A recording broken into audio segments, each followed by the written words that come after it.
Bendigo y alabo y exalto el nombre de Dios porque nos ha concedido la bendición de su presencia a través de este servicio.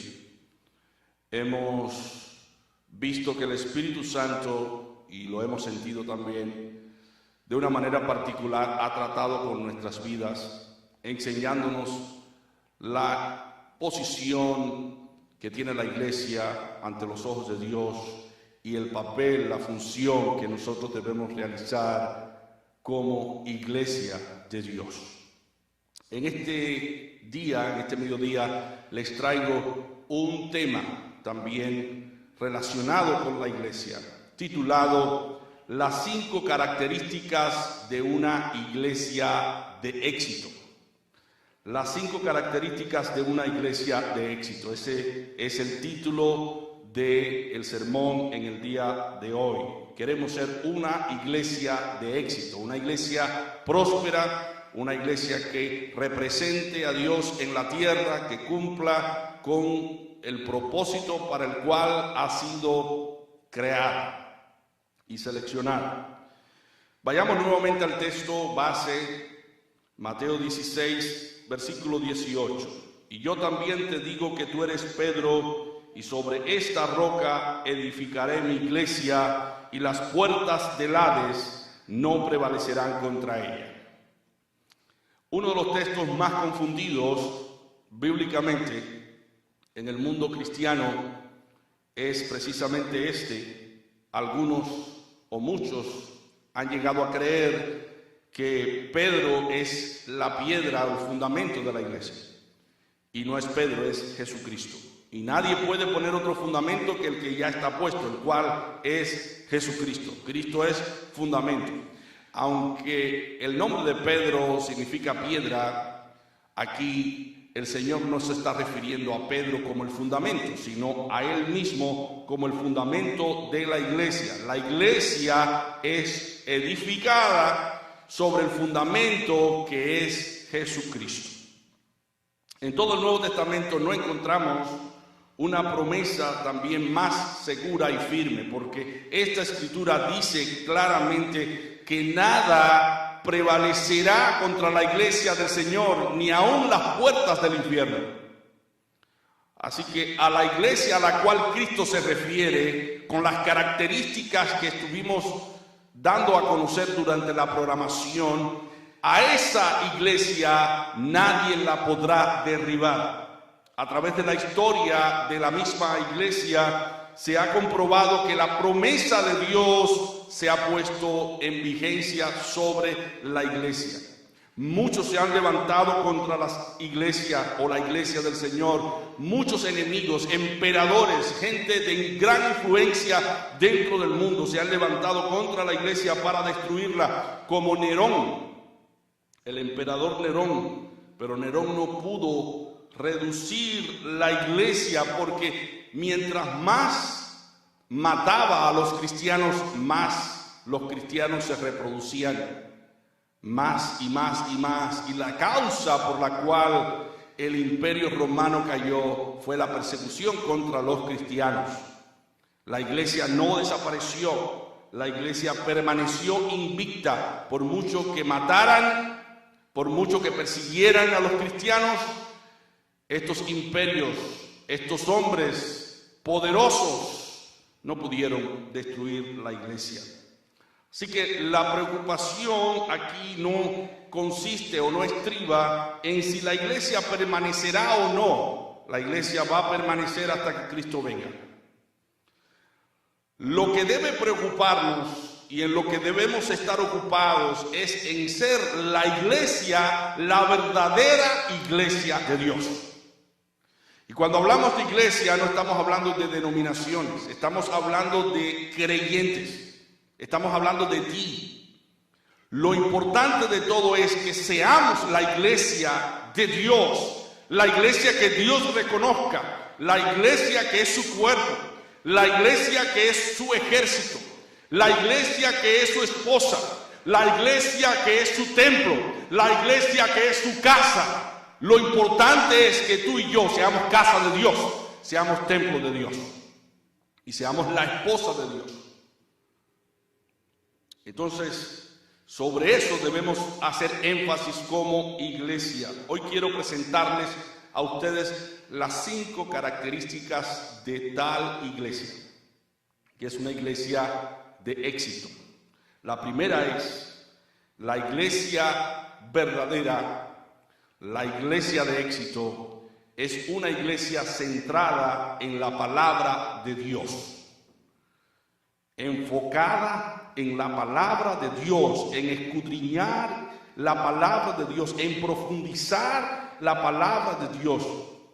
No es una iglesia que ignora algún aspecto de la Biblia, sino es una iglesia que está empapada del conocimiento de Dios. Es una iglesia que crece en la gracia y en el conocimiento de Dios día con día. Es una iglesia que se refuerza. Es una iglesia que refuerza todo su poder con el conocimiento de la palabra de Dios. Entonces la iglesia de éxito tiene esa característica, cultiva la palabra de Dios, es decir, asimila los nutrientes de la palabra de Dios. Esta es una característica esencial de una iglesia de éxito.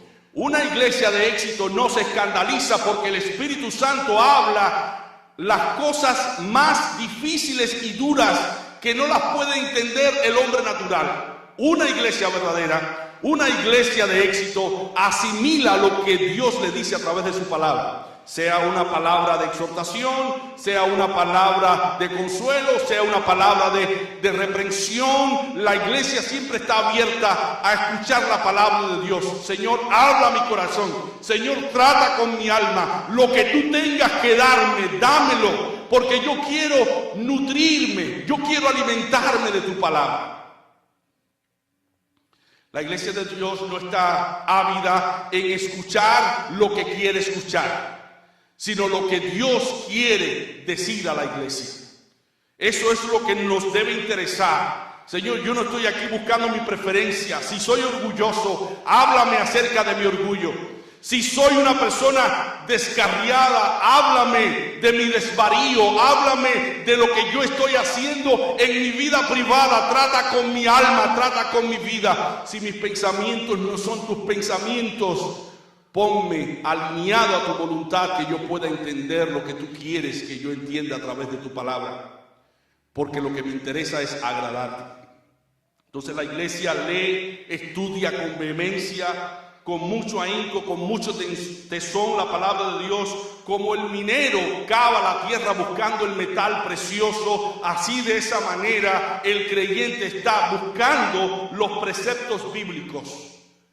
La Biblia está llena de promesas, la Biblia está llena de parábolas, llena de enseñanzas, llena de lecciones importantes. La Biblia está llena de reprensiones, la Biblia está llena de advertencias, la Biblia está llena de mandamientos y preceptos. Entonces yo debo estar interesado en todo lo que la Biblia dice, no una parte de ella. Dios nos manda a escudriñar las Sagradas Escrituras. Cada hombre y cada mujer debe escudriñar las Sagradas Escrituras.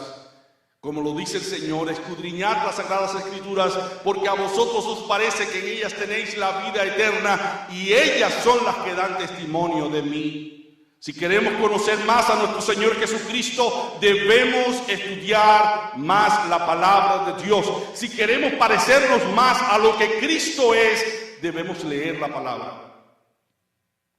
Cada hombre y cada mujer finalmente es el resultado, el fruto de lo que lee y lo que escucha.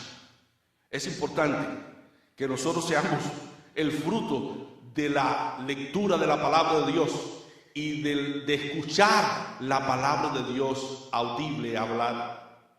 Que Dios siga trabajando en nuestras vidas y la palabra de Dios sea el centro de nuestra atención, el centro de nuestra adoración. Nos pareceremos cada vez más a la palabra de Dios si la escuchamos con más dedicación, para que nuestro aprovechamiento sea de esta manera manifiesto a todos.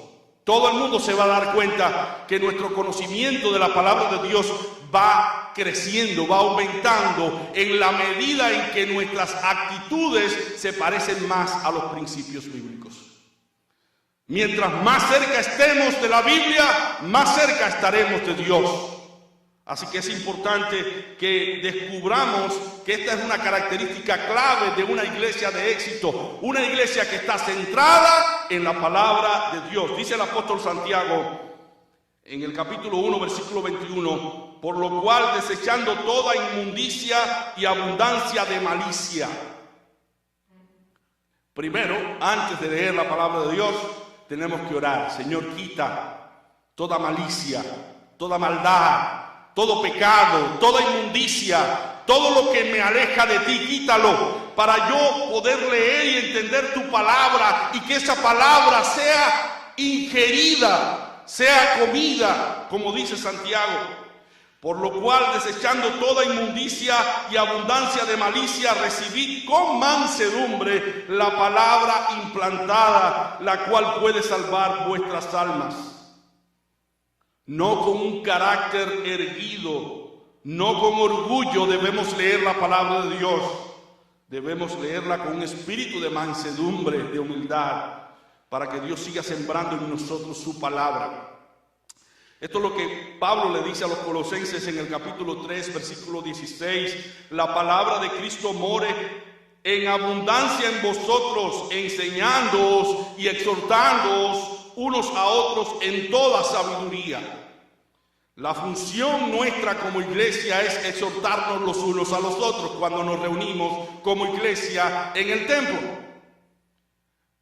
No dejando nuestra congregación como tenemos por costumbre, sino exhortándoos los unos a los otros en amor mientras llega aquel día.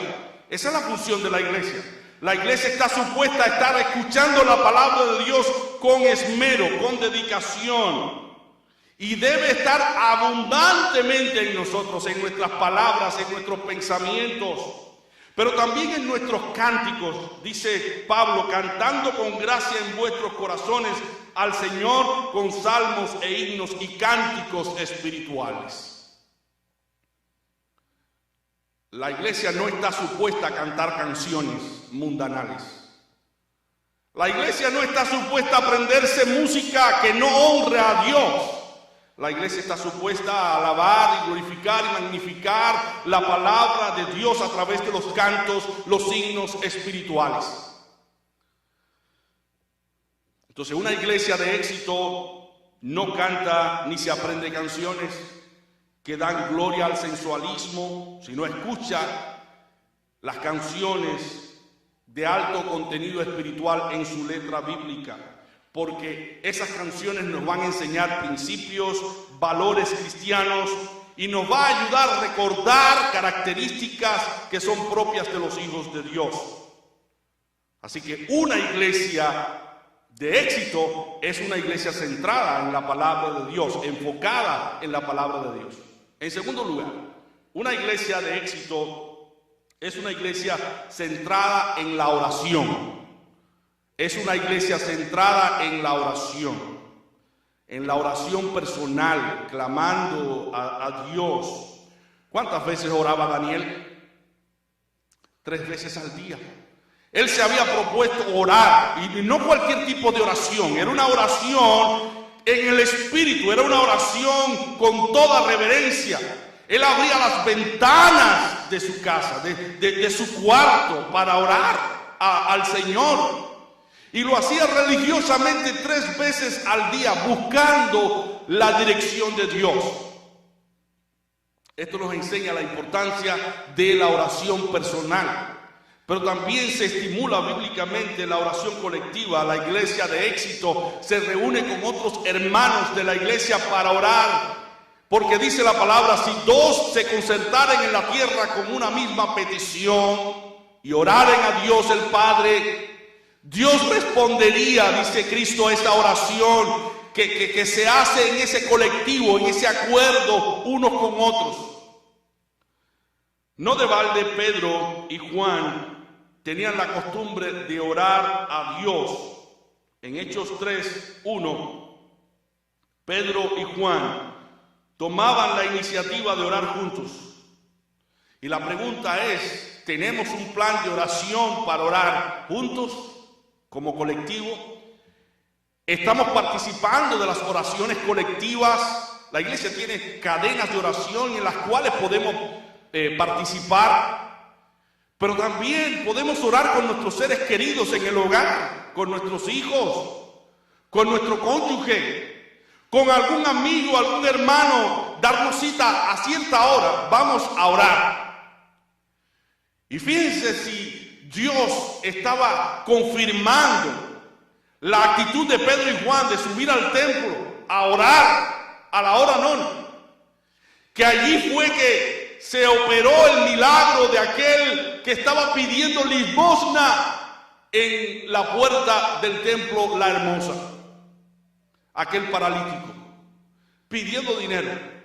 Pero estos hombres estaban tan llenos del poder de Dios que fueron capaces de decirle al paralítico: no tengo oro ni plata, mas lo que tengo te doy, en el nombre de Jesús, levántate y anda. Aquel paralítico se levantó y anduvo, y andaba saltando, glorificando el nombre del Señor. Si queremos crecer en poder de Dios, debemos incentivar la oración personal y la oración colectiva. Pero también está la oración intercesora, la oración que se hace a favor de otros. Ora a favor de tus hermanos en la iglesia. Ora a favor de los problemas familiares que tengas. Ora a favor de aquel que te pide oración, aquel que te dice: ora por mi casa, ora por mi hijo, ora por mi hija. Porque la oración intercesora es un medio que Dios usa para obrar en la vida de aquellos que necesitan de Dios. Dice Colosenses 4:12, hablando de Epafras, uno de los que intercedía por la iglesia: os saluda Epafras, el cual es uno de vosotros, siervo de Cristo, siempre rogando encarecidamente por vosotros en sus oraciones. ¿Para qué? Para que estéis firmes, perfectos y completos en todo lo que Dios quiere. Epafras oraba incesantemente por la iglesia, para que la iglesia estuviese firme, para que la iglesia se mantuviese perfecta y completa en todo lo que Dios quiere, en todo lo que Dios demanda. Pero también Pablo, una vez que nos da los recursos, las armas espirituales, y las describe, nos dice que debemos insertar un arma que es poderosa, que es la oración. Efesios 6, del 18 al 19. Orando en todo tiempo, con toda oración y súplica en el Espíritu, y velando en ello con toda perseverancia y súplica por todos los santos y por mí, a fin de que al abrir mi boca me sea dada palabra para dar a conocer con denuedo el misterio del Evangelio. Podemos ayudar a otros ministerios orando por ellos. Dice la Escritura que la oración del justo, obrando eficazmente, puede mucho. Así que no subestimemos la oración, no le demos poca importancia. Tal parece que Jeremías, estando en medio de un gran conflicto, preso, cuando él estaba paseándose sobre en la sala, en el cuarto donde estaba, turbado en sus pensamientos, estaba allí en la cárcel, cuando escuchó la voz de Dios que le dijo: clama a mí y yo te responderé, y te enseñaré cosas grandes y ocultas que tú no conoces. Clama a mí. Yo soy el que puedo resolver los problemas. Yo soy el único que puede solucionar tu problema, tu situación. Clama a mí. Y es un mensaje que también el Señor nos da a nosotros. En lugar de estar embotados, en lugar de estar frustrados con los problemas y las situaciones de nuestra vida, doblemos nuestras rodillas al Señor y clamemos a Él. Porque dice la promesa de Dios: pedid y se os dará, buscad y hallaréis, llamad y se os abrirá.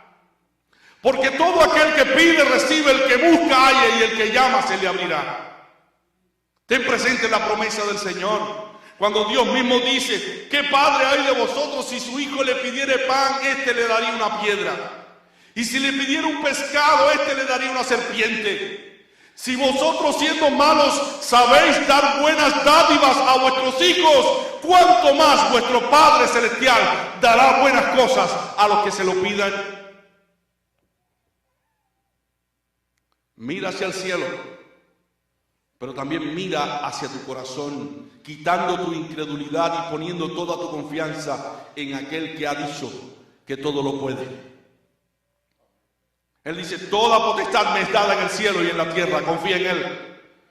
Las circunstancias te pueden turbar, pero si miras a Jesucristo serás salvo, serás bendecido, serás socorrido, no serás desamparado.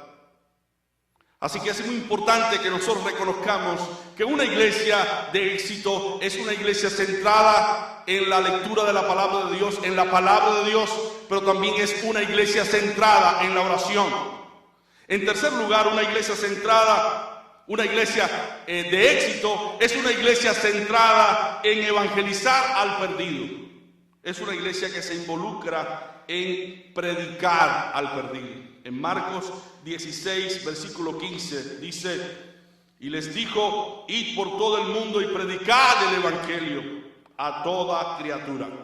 El mandato es imperativo, es para ti y para mí. Dice, id.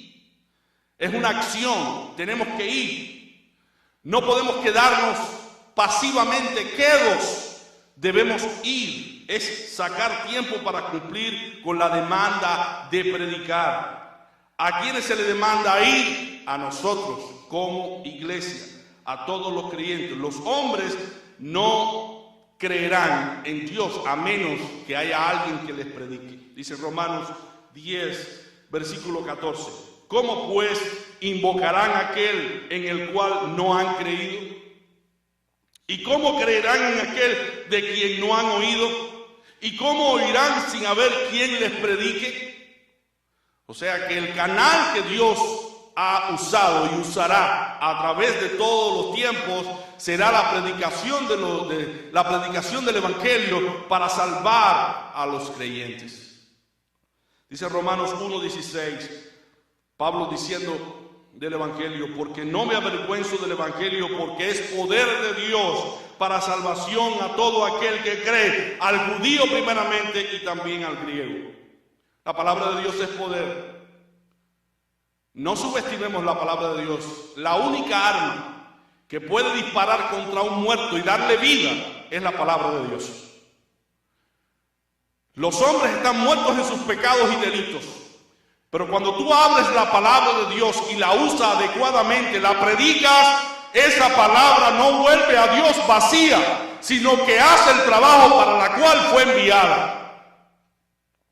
De modo que nosotros tenemos que sentir la confianza necesaria para saber que al enseñar la palabra de Dios, el Espíritu Santo que opera a través de la palabra de Dios, operará en la vida de aquel que escucha y la transformará. Pero como iglesia tenemos que salir. El evangelio es poder de Dios, pero tenemos que usarlo, predicándolo. Hay al menos 3 verdades centrales del evangelio que debemos comunicar. La primera es que Cristo llevó sobre sí nuestros pecados. Muchas veces las personas llegan a la iglesia, llegan a los caminos del Señor, pensando que tienen que hacer algo para ganarse como un premio a la salvación. No, Dios vino en busca de pecadores, vino en busca de personas perdidas que necesitan ser encontradas. Y tú y yo necesitamos reconocer que somos pecadores y que Cristo llevó sobre sí nuestros pecados en la cruz. ¿Para qué? Para llevar sobre el peso en su cuerpo la ira, la justa ira de Dios por causa de tu pecado y mi pecado. Así que Él pagó el precio. Nosotros le dimos a Jesucristo nuestros pecados y Él nos dio su justicia gratuitamente por la fe. Por eso dice Pablo en Romanos, justificados pues por la fe tenemos paz para con Dios. Gratuitamente fuimos justificados por medio de la fe, de manera que ese acto salvífico Cristo lo satisfizo pagando la deuda que nosotros teníamos con la ley de Dios. Él fue castigado por nosotros, tomó nuestro lugar, pagó todos nuestros pecados, presentes, pasados y futuros, para que en la cruz del Calvario nosotros fuésemos justificados en su sangre, para que fuésemos justicia de Dios en él. Eso es lo que Pablo dice en 2 de Corintios 5:21. Al que no conoció pecado, por nosotros lo hizo pecado. ¿Quién lo hizo pecado? El Padre. Para que nosotros fuésemos hechos justicia de Dios en él. Solo Dios puede hacer eso.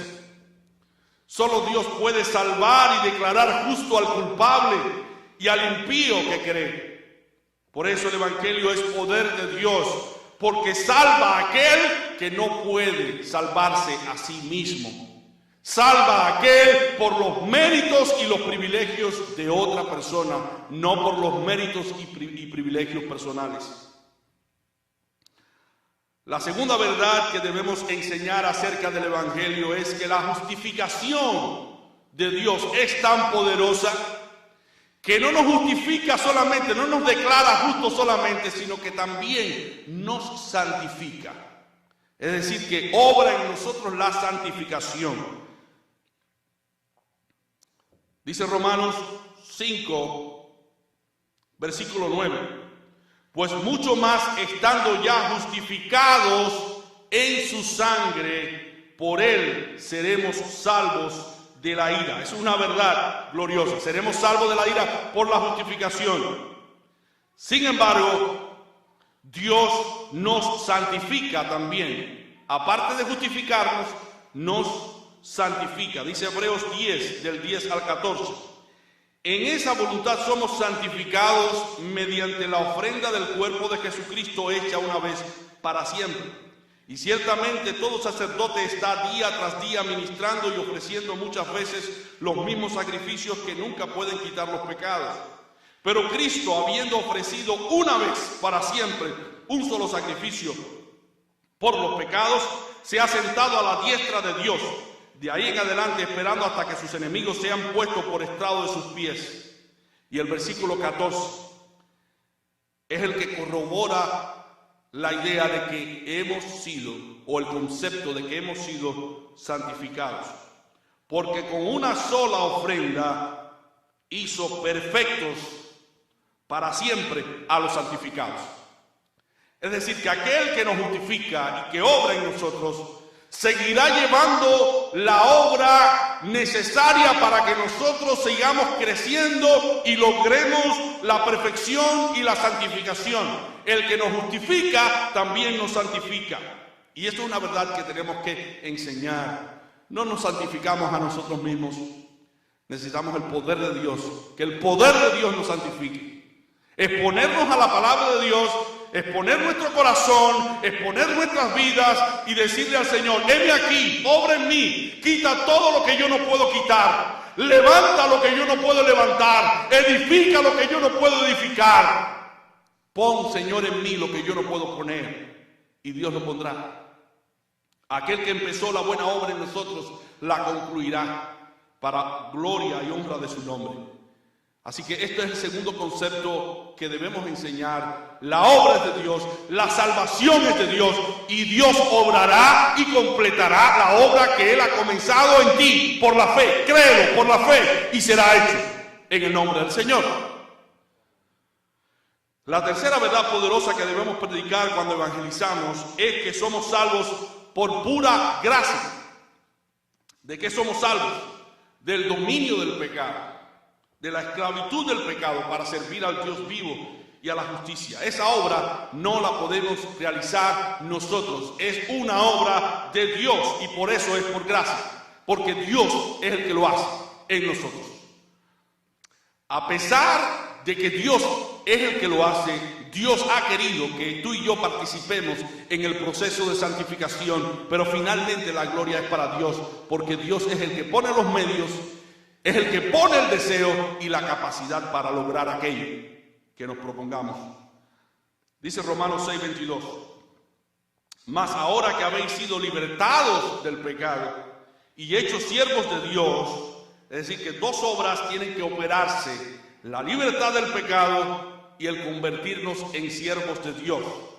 Dice, ahora que hemos sido libertados del pecado, ¿quién nos libertó? Cristo Jesús. Y nos ha hecho siervos de Dios. ¿Quién nos hizo siervos de Dios? Cristo Jesús, por gracia.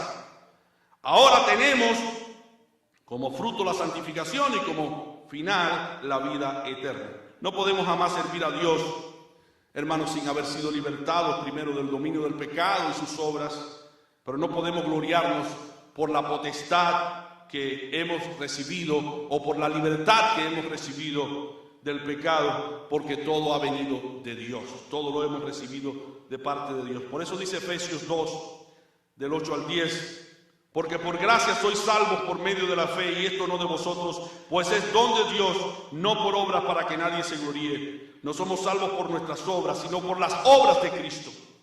Y esto Dios lo ha hecho para que nadie se gloríe. Por eso dice el versículo 10, porque somos hechuras suyas, creados en Cristo. No hay gloria personal.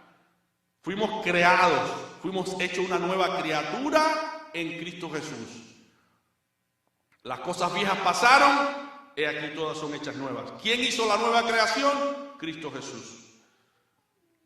Porque somos hechuras suyas, creados en Cristo Jesús para buenas obras, las cuales Dios preparó de antemano para que anduviésemos en ellas.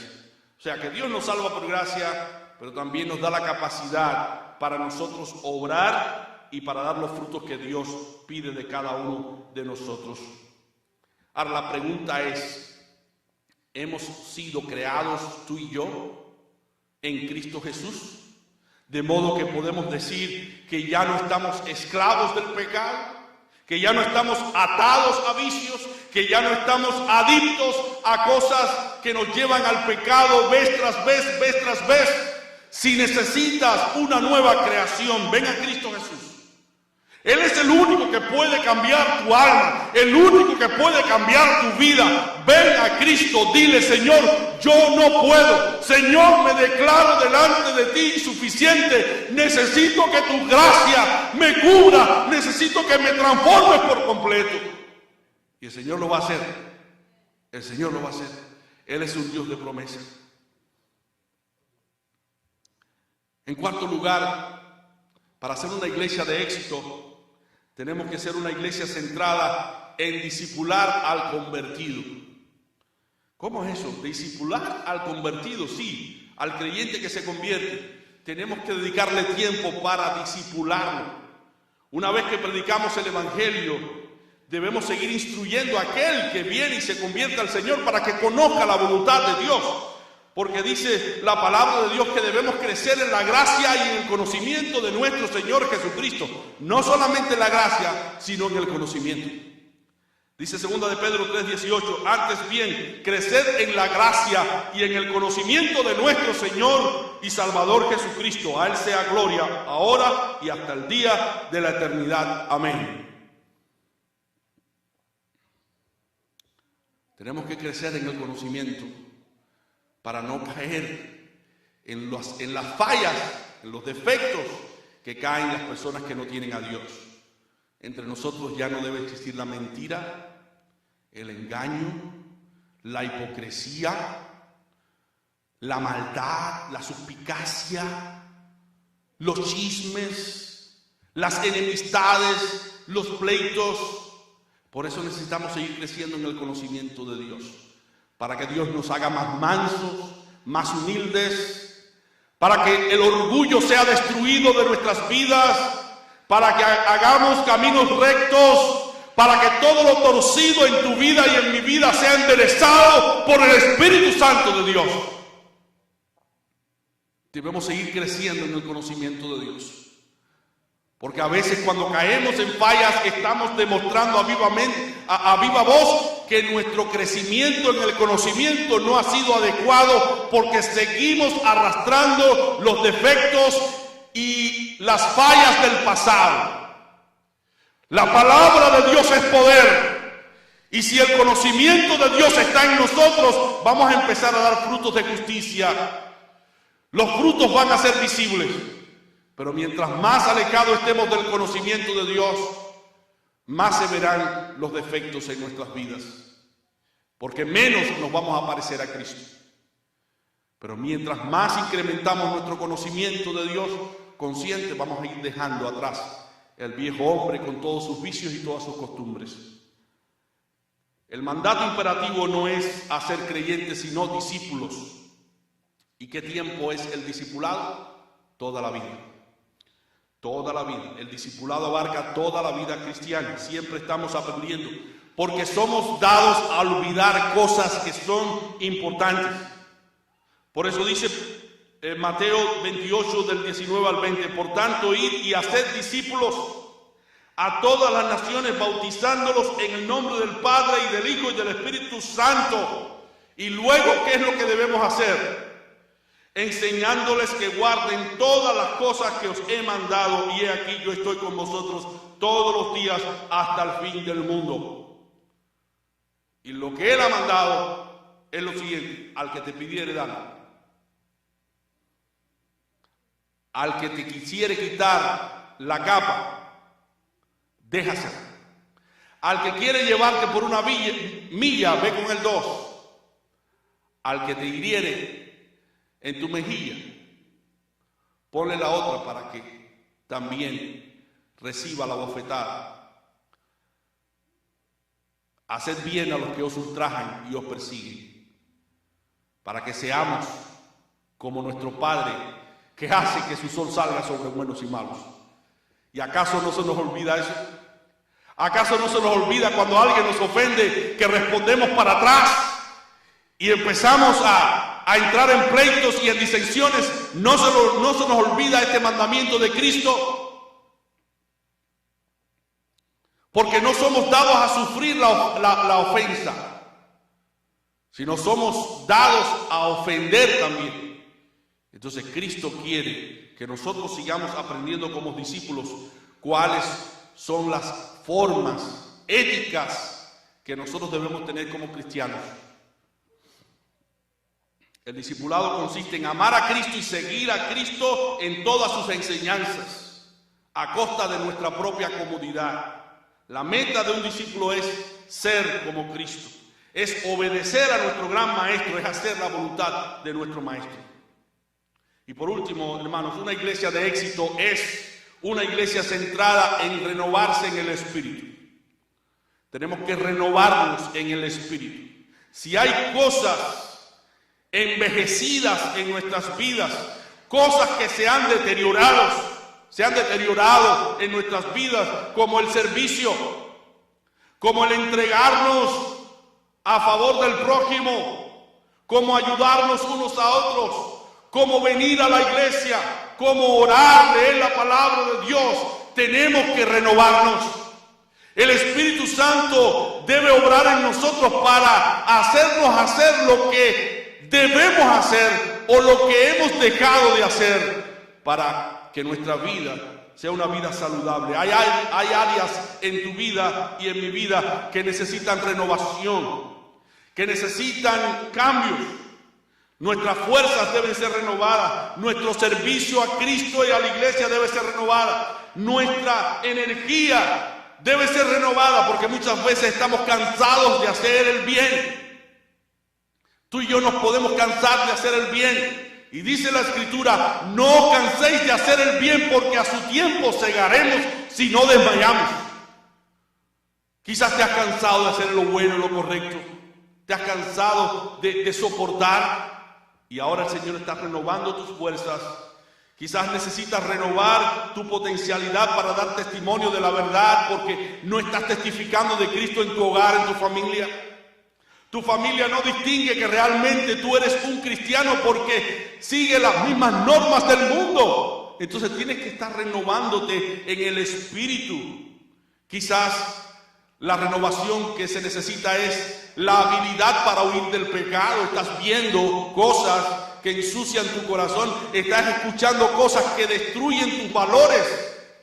Y es bueno que tú te renueves y sepas que esa forma, ese estilo de vida te puede llevar al mismo infierno, y debes arrepentirte porque te has ido alejando de la fuente inagotable de verdad, te has ido alejando de Dios, y es bueno que te acerques más al Señor y dejes las cosas del mundo. No améis al mundo ni las cosas que están en el mundo, porque todo aquel que ama al mundo y las cosas del mundo no puede agradar a Dios.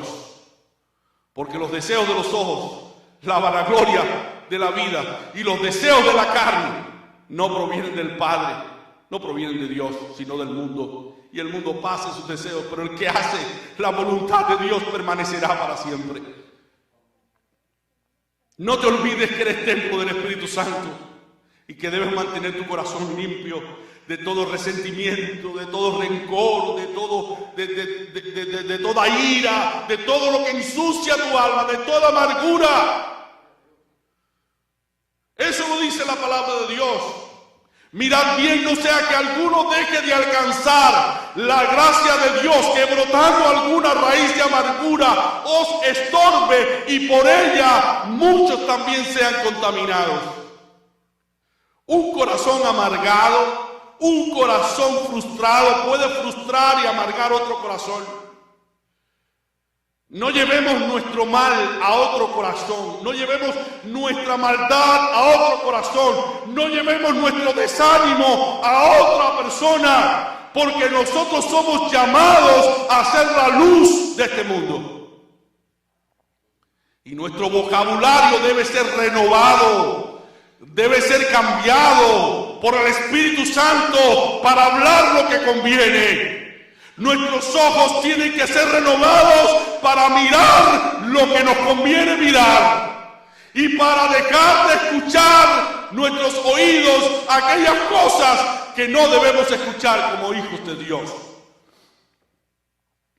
Quizás también necesites renovar tus dones y talentos. Te has cansado en el camino, que no quieres donar un poco de tiempo a la iglesia, a tus hermanos en la fe.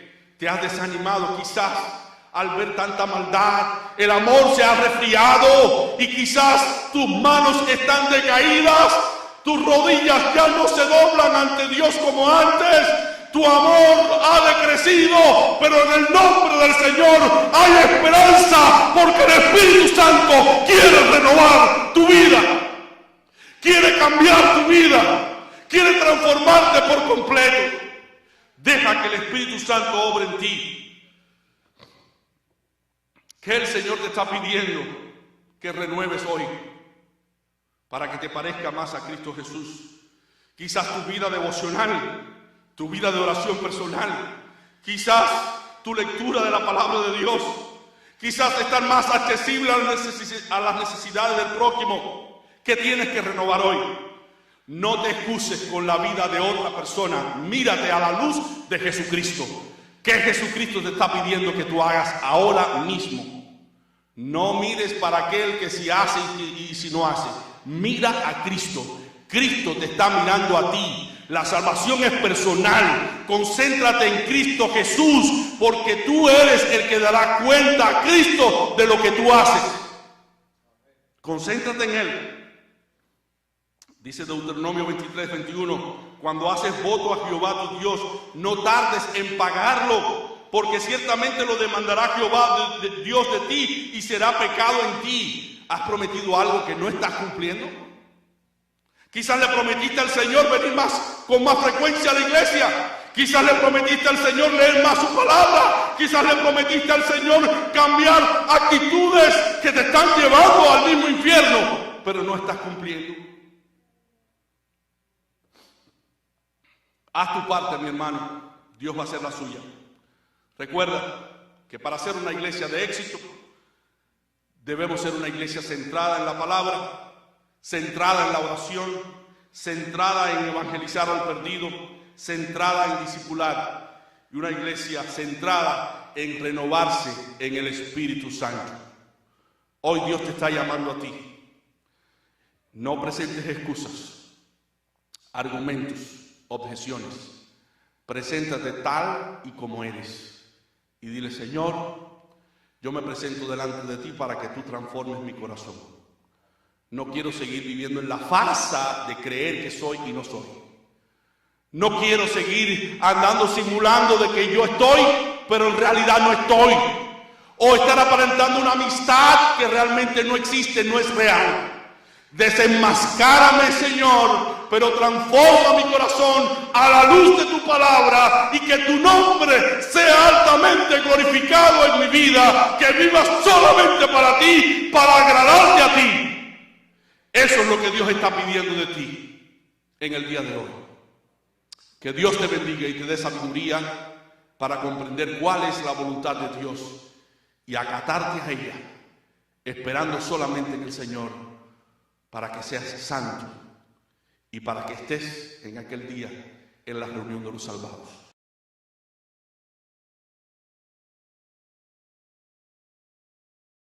Señor del cielo y de la tierra, te damos gracias por las bendiciones que aquí hemos recibido. Gracias por tu palabra que ha sido predicada. Esperamos que no vuelva a ti vacía.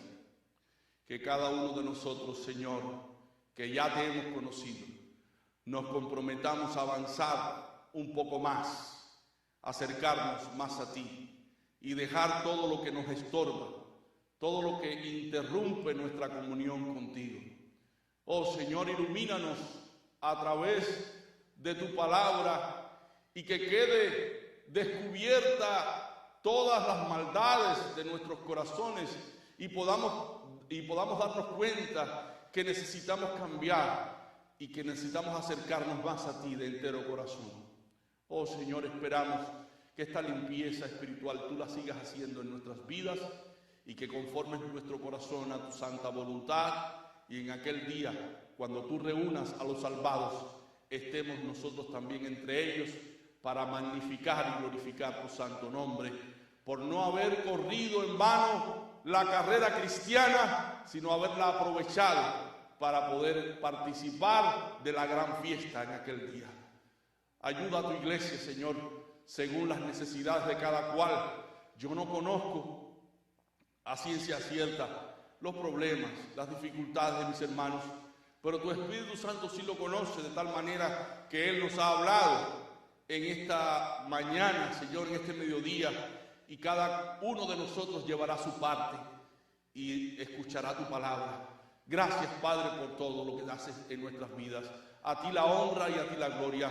Todo te lo pedimos, Padre, en el nombre de Cristo Jesús. Y ahora te rogamos que tu mucho amor, la gracia y la paz de nuestro Señor y Salvador Jesucristo, la compañía y comunión del Espíritu Santo, el Consolador, sean con todos sus hijos, ahora y siempre. Amén.